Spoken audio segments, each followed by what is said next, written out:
vrouwen in de Caseco-muziek. Naar mijn ervaring, ik ken niet zoveel vrouwen, ik ken niet zoveel vrouwennamen in de Caseco-muziek, behalve Fransje Gomez, hier in Suriname. Kent u namen van vrouwen in de Caseco in Suriname? Nou, dat is Marlene Noël natuurlijk. Ik weet of je alles onder Caseco kan scharen.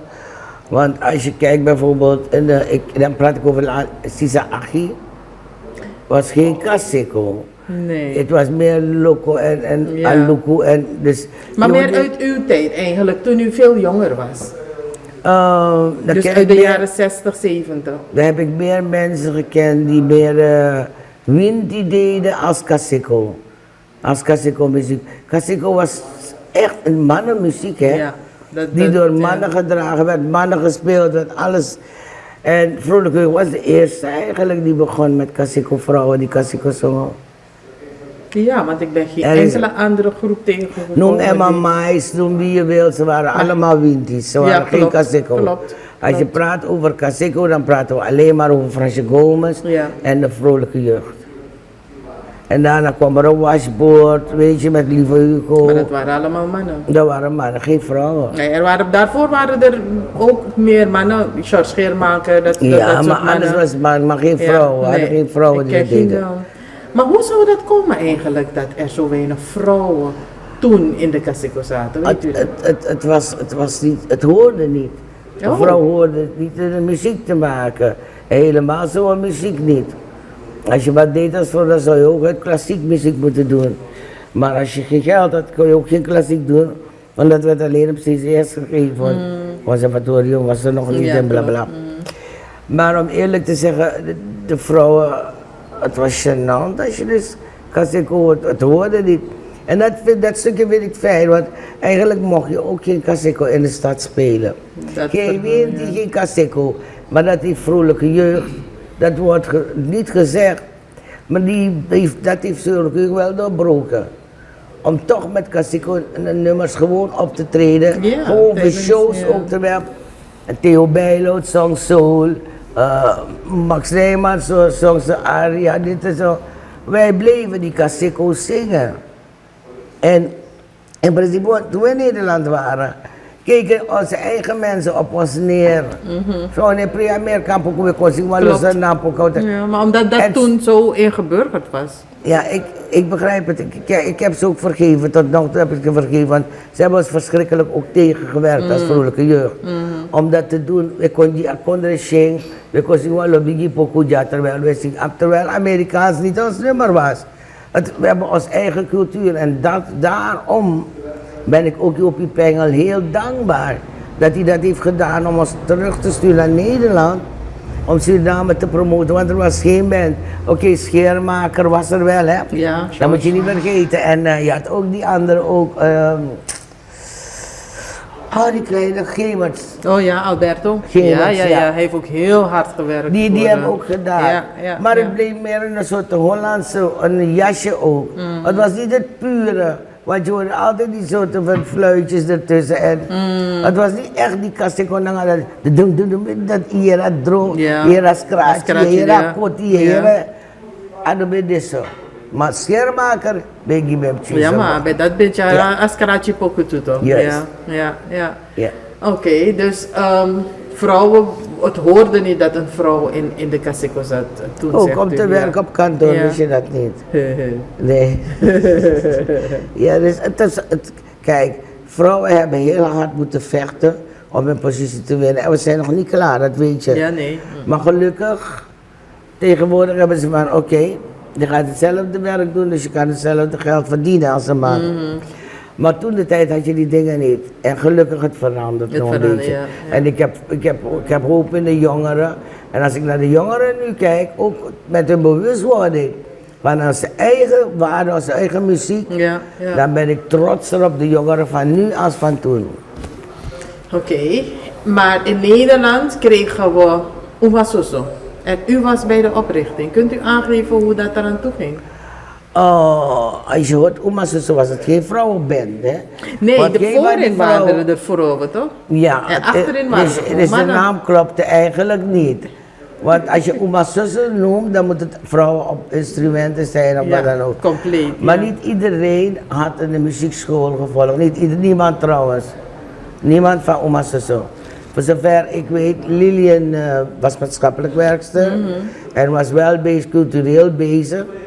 Maar dan weer op een andere basis, meer wien-type dan die Kaseko. Later zijn ze dus Kaseko gaan maken ook, hè. Ja, Ja. die Uma Suso. Ja. En hoe kwam de Je had ook oprichting? Uma familie. Met Uma Prisiri. Maar dat was daarna, toch? Ja, door de scheiding van ja, Oma Suso. ja. Ik ben ook weggegaan.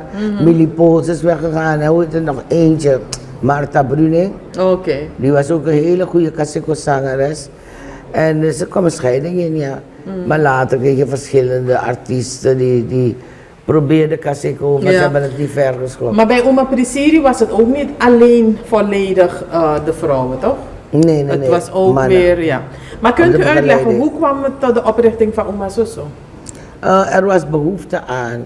Want in de sector van laten we open kaart spelen, het lesbisch leven, homofilie leven, daar waren geen Surinaamse band of mensen die er vooruit kwamen. En Uma Suso was zo een revolutionaire band, die kwam openlijk voor, wij zijn lesbische, ik niet hoor. Nee, laat me U zegt het maar even zeggen. erbij. Nee, Ja. ik zeg het even, maar ik liever een bisex. Aan de beide kanten. Nee, maar even een grapje Ja. tussen. Maar met Uma Suso kwam er een revolutionaire oplossing daarvoor. Door die Uma Suso op te richten en te laten zien ook dat, ook als je lesbisch bent, is geen smet op, want sommigen zijn gelovig en noem maar op. En als je lesbisch bent, homofiel, dan ben je duivels. En dat hebben we een beetje doorbroken, ja. Dat heeft Uma Suso wel geflikt, laat me het zo zeggen. En waar is dat gesprek gevoerd om de band op te richten? Lilian en ik hebben elkaar vaak gezien, want Boogie was een goede artiest. De man toen, de tijd met wie ze leefde. En ik had goede contact met Boogie, ik trad ook op. En iedere optreden waar ik was Lilian ook. Oké. En dan kwamen we op het idee om Uma Suso op te richten. Oké. En waar was het eerste optreden van Uma Suso? Weet u dat nog? Oh, als ik me niet vergis was het in Venray. Een of andere bustocht was georganiseerd. En daar mochten we ons introduceren. Nou, we hebben Was direct raak. de bom. Als Uma Suso echt standvastig was gebleven, was die een wereld, een act geworden. Ja? Ja. Oké. Omdat de discipline ontbrak, hè. Laten we eerlijk zijn. Ja. Hebben Te jullie laat ook komen. in Brabant Hallen opgetreden? Oh ja, dat was vast de prik. Hè. Nee, maar de eerste plek kan ik me nog herinneren was Venray. Oké. Had een of andere organisatie of Perry Winter samen met Bluefly, Zeefuik. Ik weet niet, maar daar is het begonnen als eerste optreden. En jullie hebben natuurlijk in heel Nederland opgetreden. Ja. Oké. En ook op, behalve feesten en concerten, zijn er ook andere speciale gelegenheden waar de groep heeft opgetreden? Televisieoptredens moet je Oh, niet oké. vergeten, ja. En we zijn ook in het buitenland geweest, maar niet in die zin zoals Marlene Waal met Vrolijke nee. Maar je moet niet vergeten, België is dichtbij geweest, Duitsland. Tot die hebben wij wel geschopt met Uma Suso, ja. Oké. Dus en zegt u dat Uma Suso wat dat betreft toch wel baanbrekend werk heeft verricht als het gaat over vrouwen in Kaseko? Emancipatie. Ja, in Nederland. Ja. Als je dat, ja, dat kan ik wel zeggen, ja. Ja. Ja, dan is Uma Suso het zeker geweest. En je moet niet vergeten, Lilian had een mooie achtergrond, want je kunt alles zeggen, maar als maatschappelijk werker heb je een breed overzicht over hoe het moet. En ze was cultureel bewust ook, hè. Oké. En gelukkig we konden samen goed overweg communiceren over hoe of wat we dingen kunnen aanpakken. Ja. En ze hebben ook wat hits, hè? Uma Suso? Oeiere, familie, momiere, dat vond ik ook een leuke. Oké, hoe gaat het? Of die bak. Oeiere, familie, momiere. Oeiere, familie, momiere. Dende taki na umbaka, dande hoigri na umfesi. Momiere, familie, momiere. Vem libatore, Libatore, vetuti kinakinauma, libatore, libatore, kudu libatore. Mi mamma carimibo, arone, papa carimibo, arone, sechiale.